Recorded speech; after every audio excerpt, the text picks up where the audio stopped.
ഓ, നീ ഇവിടെയാണോ ജോലി ചെയ്യുന്നത്? എന്നാ നിന്റെ ശനിദശ തുടങ്ങി മോളെ.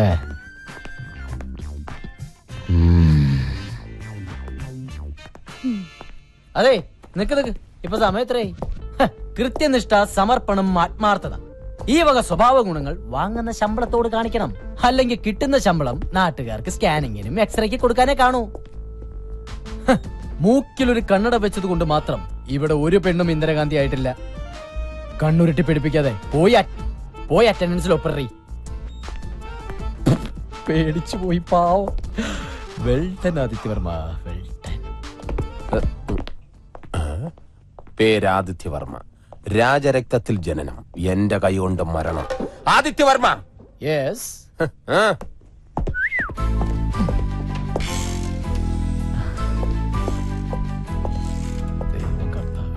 Madam, good morning.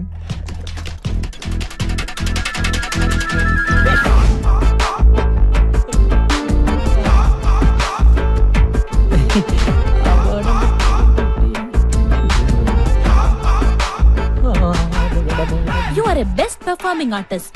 Thanks. ആണോ? മുഖത്തെ നവരസങ്ങൾ ഇങ്ങനെ അലതലകയല്ലേ? ഇടയ്ക്കിങ്ങനെ തല്ലാറുണ്ട്. കലാമണ്ഡലത്തിൽ പഠിച്ചിട്ടുണ്ടോ? Oh my God. ആ രൂപ വേണ്ടല്ലേ? ടെക്നോളജിയുടെ ഒരു പോക്കേ. ആളറിയാതെ പറ്റിയതാ.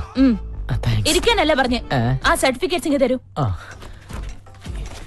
എല്ലാ സർട്ടിഫിക്കറ്റ്സും ഉണ്ട്. നിനക്കെന്താടാ വല്ല മൂൽ ഇങ്ങനെ മിന്നുമോളെ എല്ലാ സർട്ടിഫിക്കറ്റും ഉണ്ടാ നോക്ക്. സപ്രത്തിന് വേറെന്തോ പറയാൻ വന്നാണ്, ഞാൻ പെട്ടെന്ന് മറന്നുപോയി. വേണ്ടായിരുന്നു. ഇതിനകത്ത് സ്കാനിംഗ് റിപ്പോർട്ട് ഇല്ലല്ലോ. സ്കാനിംഗ് റിപ്പോർട്ടോ?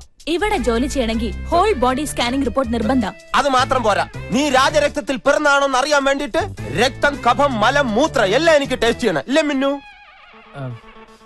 എത്രയും പെട്ടെന്ന് സ്കാനിംഗ് റിപ്പോർട്ട് കൊണ്ടുവരും. ഇത് മിന്നുവിന്റെ പുതിയ തീരുമാനമാണ്. ഇതറിയാതെ പലരും ഇവിടെ ജോലി ചെയ്യുന്നുണ്ട്. ഞാൻ ശരിയാക്കി തരാം. മാഡം, ആളറിയാതെ പറ്റിപ്പോയ അബദ്ധത്തിന് ക്ഷമ ചോദിക്കുന്നു. അതിനുള്ള ശിക്ഷയാണ് ഈ സ്കാനിംഗ് എങ്കിൽ ഞാൻ ചെയ്തിട്ട് വരാം. പക്ഷേ ഈ വേക്കൻസിയിൽ എന്നെ തന്നെ പരിഗണിക്കണം. ഇയാൾ അധികം സംസാരിക്കണ്ട, പോയി സ്കാനിംഗ് റിപ്പോർട്ടുമായി വാ. എന്നിട്ട് തീരുമാനിക്കാം എന്ത് വേണമെന്ന്. ആദിത്യവർമ്മ, ഒരു ടൈ കെട്ടിയത് കൊണ്ട് മാത്രം ഒരാണും പണ്ഡിറ്റ് ജവഹർലാൽ നെഹ്റു ആവില്ല. ചെല്ല്.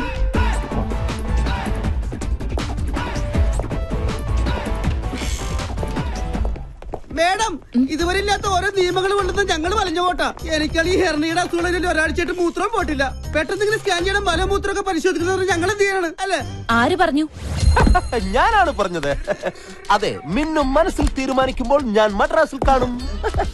നിങ്ങൾ ചെല്ല്. പെട്ടെന്ന് പോകാം. ദേവി സ്കാൻ സെന്ററിൽ ചെന്ന് ടെസ്റ്റ് ചെയ്താൽ മതി. എല്ലാരും പോണോന്നില്ല. എല്ലാവരുടെ മൂത്രവും കൂടെ ഒരു കുപ്പിക്കകത്ത് ഒഴിച്ചു വാങ്ങിച്ചിട്ട് നീ കൊണ്ടുപോയാൽ മതി. സ്കാൻ ചെയ്തില്ലെങ്കിൽ എല്ലാത്തിന്റെ ഇൻക്രിമെന്റ് കട്ട് ചെയ്യൂന്ന് പറഞ്ഞപ്പോ സത്യം എല്ലാരും പേടിച്ചു പോയി.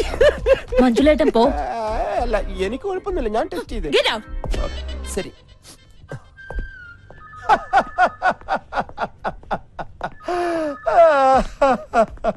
നീ അവളുടെ കയ്യിൽ നിന്ന് ഒപ്പിച്ചത് 2000 രൂപ. അവളെ പേടിച്ച് നീ സ്കാനിങ്ങിന് കൊടുത്തത് 3500 രൂപ. അവളെ ആർക്കാടാ പേടി? പിന്നെ എന്റെ അപ്പനെ ഓർത്ത് ഞാൻ ശ്രമിച്ചതാ. അവളുടെ കയ്യും കാലും പിടിച്ചെങ്കിൽ ഞാൻ ആ GM-ന്റെ കസേരയിൽ നിന്ന് ഇരിക്കട്ടെ, അവളെ ഞാൻ വരച്ച വരയിൽ നിർത്തും. അപ്പൊ നീ വരയ്ക്കോ? ഇല്ല, ചെരക്കും. മിടുക്കൻ. ഈ സ്കാനിംഗ് റിപ്പോർട്ട് ഡോക്ടറെ കാണിച്ചോളൂ. എന്റെ കുഞ്ഞു തലക്ക് ഇത്ര വലിയ റിപ്പോർട്ട്. 7 ഗുളികനാ, സൂക്ഷിച്ചോ. നീ ഉള്ള ഗുളിക കഴിക്കാൻ നോക്കും. അല്ല, ഞാൻ കൂടെ വരാം.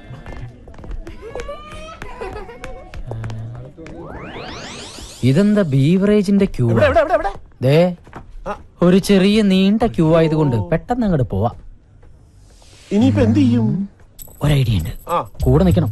ജ്യോതിഷം പോലെ കുളമാക്കരുതേ. വാ. എന്തൊരു വിധി! കപട രോഗിയെ ഒറിജിനൽ രോഗി തള്ളുന്നു. അയ്യോ, അയ്യോ. അതെ അതെ. എന്തോന്നു മരുന്ന് കുടിക്കാം നമ്മള്? ചോര. അയ്യോ, എല്ലാവരും ഒന്ന് വഴിമാറണേ. ഒരു രോഗിയാണ്, അപകടത്തിൽ തല ചെതറിയതാണ്. ഒന്ന് വഴി മാറണേ. എവിടെ നോക്കിയാണ് വണ്ടി? അതെ, ഞാൻ കണ്ടില്ല. എന്നാ ഞാൻ കണ്ടു. എടാ, നീ എന്റെ ചേച്ചി അപകടത്തില് തലച്ചോറ് നെയ്ച്ചോറായി മരിക്കാറായ ഒരു രോഗിയാണ്. ഒന്ന് പെട്ടെന്ന് മാറും ചേട്ടാ, ഒന്ന് കൈവിടിച്ചു. ആന്റണിയുടെ മകൻ ആദിത്യനല്ലോ. എന്റെ കർത്താവേ, ഈ ചെറുക്കനിത് എന്തോ പറ്റി. അയ്യോ,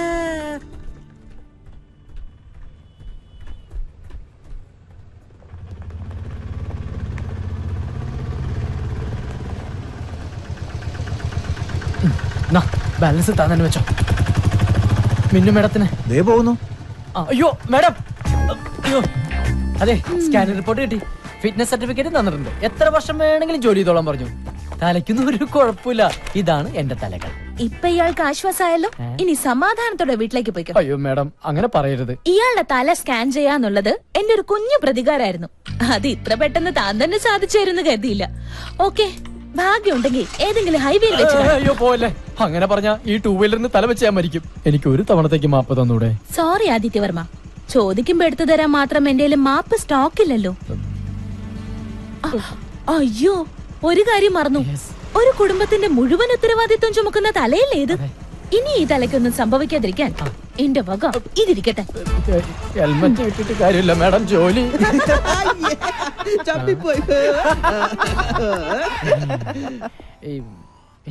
എന്താ ഭാഗ്യം നമ്മുടെ മോളിങ്ങനെ യാതൊരു ദയാദാക്ഷിണ്യവും ഇല്ലാതെ എല്ലാരോടും ഇങ്ങനെ പെരുമാറുന്നത്.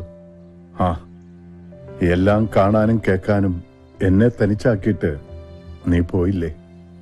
ആന്റണിക്ക് ഞാൻ കൊടുത്ത വാക്കാ. സാരയില്ല.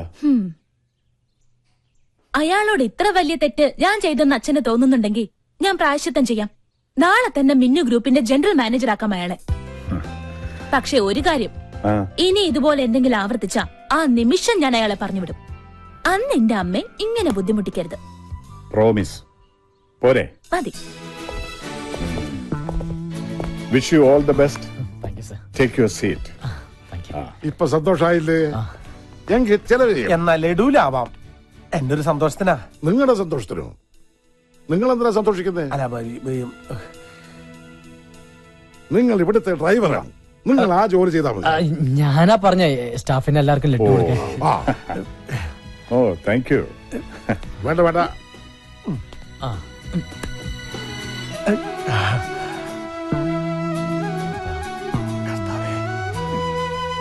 അളിയ ഒരെണ്ണം എടുക്കളിയ. ആന്റണി ചേട്ടന് കഴിക്കേ.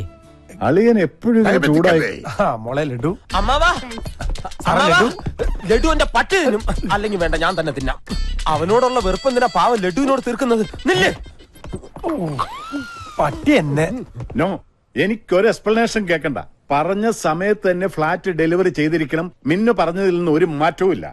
പരിക്ക് പറ്റിയ തൊഴിലാളിക്ക് പകുതി പണം മിന്നു ഗ്രൂപ്പ് കൊടുക്കും, ബാക്കി കോൺട്രാക്ട് കൊടുത്തിരിക്കണം. അത് തന്നെയല്ല, എത്രയും പെട്ടെന്ന് തൊഴിലാളി സമരം അവസാനിപ്പിച്ച് പണി തുടങ്ങിയിരിക്കണം. മനസ്സിലായടാ? ഓ, എന്തോ നിക്കോ വന്നല്ലോ. അമ്മവാ, എന്നെ മാനേജർ ആക്കണ്ട, അസിസ്റ്റന്റ് മാനേജർ ആയിട്ടെങ്കിലും. യവൻ എന്താ മനസ്സിലാക്കിയത്? എടാ, ഒരു അസിസ്റ്റന്റ് മാനേജർ എന്ന് പറഞ്ഞാൽ എഴുത്തുമായവനും അറിയാത്തവൻ എന്നല്ല അർത്ഥം. അനാവശ്യം പറയരുത്. എനിക്ക് വായിക്കാനേ അറിയാതുള്ളൂ, എഴുതാൻ അസലായിട്ട് പറഞ്ഞു. 7ാം ക്ലാസ്സിൽ എന്നോടൊപ്പം പഠിച്ച കുഞ്ഞുമോൻ പറഞ്ഞിട്ടുണ്ട്. അമ്മാവാ, എനിക്ക് ഒരു അവസരം എന്താ? എന്തിന്? അമ്മാവന് തലവേദന ആയിക്കൊണ്ടിരിക്കുന്ന നമ്മുടെ വർക്ക് സൈറ്റിലെ തൊഴിലാളി പ്രശ്നം ഈ മഞ്ചുളം പരിഹരിക്കും. എന്നിട്ട് എനിക്കൊരു അവസരം തന്നാ മതി. ശാരദ, നീ ചുമ്മാ ബഹളം വെക്കാതിരിക്കേ. അവരവനെ ഒന്നും ചെയ്യില്ല. എനിക്ക് അവൻ മാത്രമേ ഉള്ളൂ. എനിക്ക് എന്റെ മോനെ ഇപ്പൊ കാണണം. ഏട്ടാ, പോലീസ് സ്റ്റേഷനിൽ ഒന്ന് വിളിച്ചു പറ. പിന്നെ പോലീസ് സ്റ്റേഷനിൽ വിളിച്ചു പറയാം. മഞ്ജുകുമാറിന്റെ ലക്ഷറി തോൽവിയല്ലേ തട്ടിക്കൊണ്ട് പോയിരിക്കുന്നത്. സർ, പോലീസ് സ്റ്റേഷനിൽ വിളിച്ചു പറഞ്ഞ പിന്നെ ലാത്തി ചാർജായി, കേസായി. അത് പിന്നെ വലിയ വാർത്തയാവും. ഈ പ്രശ്നം രാഷ്ട്രീയക്കാരെ ഏറ്റെടുത്താ പിന്നെ പെട്ടെന്നൊരു പ്രശ്നപരിഹാരം ഉണ്ടാവില്ല. എന്ത് ചെയ്യണമെന്നാ ആദ്യം പറയുന്നേ? സർ, ഞാൻ അവരുമായിട്ട് നേരിട്ടൊന്ന് സംസാരിക്കാം. അപ്പോ എനിക്ക് നമ്മുടെ വർക്ക് സൈറ്റുകളൊക്കെ ഒന്ന് കാണുകയും ചെയ്യാം. എനിക്ക് തോന്നണത് സ്റ്റേഷനിലേക്ക് നേരിട്ട് വിളിച്ചു പറയണതാ നല്ലതെന്നാ.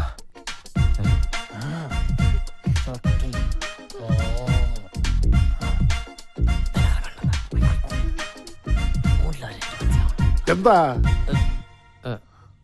നമ്മൾ ഒരേ നാട്ടുകാരൊക്കെ തന്നെയാണ്. പക്ഷേ ഞാനിപ്പോ തന്നെ GM ആണ്. ഒരു GMന്റെ മുഖത്ത് നോക്കി ഒരു ഡ്രൈവർ കൊഞ്ഞനം കുത്തി കാണിച്ചാൽ അതിന്റെ പണിഷ്മെന്റ് എന്താണെന്ന് അറിയോ mister? By the way, sir അനുവദിച്ചാൽ ഞാൻ അവരുമായിട്ട് നേരിട്ടൊന്ന് സംസാരിക്കാം. എന്താ മോളുടെ അഭിപ്രായം? നമ്മുടെ പുതിയ GM അല്ലേ, പോയിട്ട് വരട്ടെ. Thank you madam, thank you so much. ചേച്ചിന് കരയാണ്ടിരിക്കേ, മഞ്ജുളിനെ ഞാൻ കൊണ്ടുവരും. ഡ്രൈവർ വണ്ടി എടു. വേണ്ട, ഞാൻ വരാം. ഓ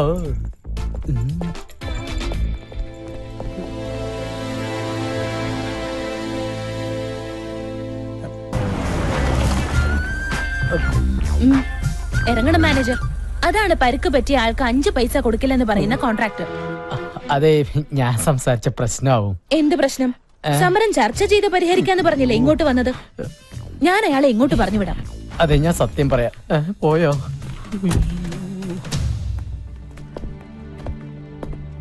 സോറി മാഡം, ഒരു കോംപ്രമൈസ് ചർച്ചയ്ക്ക് ഞാൻ തയ്യാറല്ല. ഇതൊന്നും എന്നോട് പറയണ്ട. താഴെ ഞങ്ങളുടെ GM ഉണ്ട്, അയാളോട് സംസാരിച്ചോളൂ.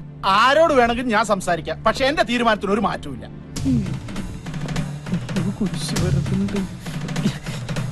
അപ്പം പറഞ്ഞതങ്ങനെ കേട്ടാ മതി. കിടന്നു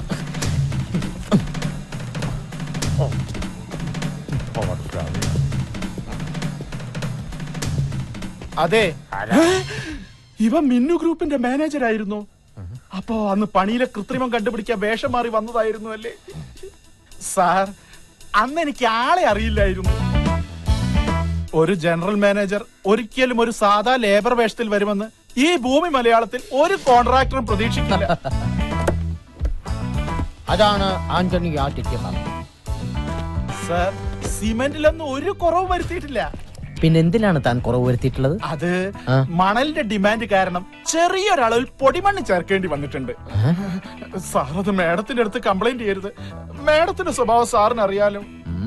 അതിലും മോശമാണ് എന്റെ സ്വഭാവം. സാറിന് അറിയാലോ തൊഴിലാളിക്ക് എങ്ങനെയാണ് അപകടം സംഭവിച്ചതെന്ന്. അറിയാം, എല്ലാം എനിക്കറിയാം. തന്റെ ഓരോ നീക്കങ്ങളും കെട്ടിടത്തിന്റെ മുകളിൽ നിന്ന് ഞാൻ വാച്ച് ചെയ്തുകൊണ്ടിരിക്കുകയാണ്.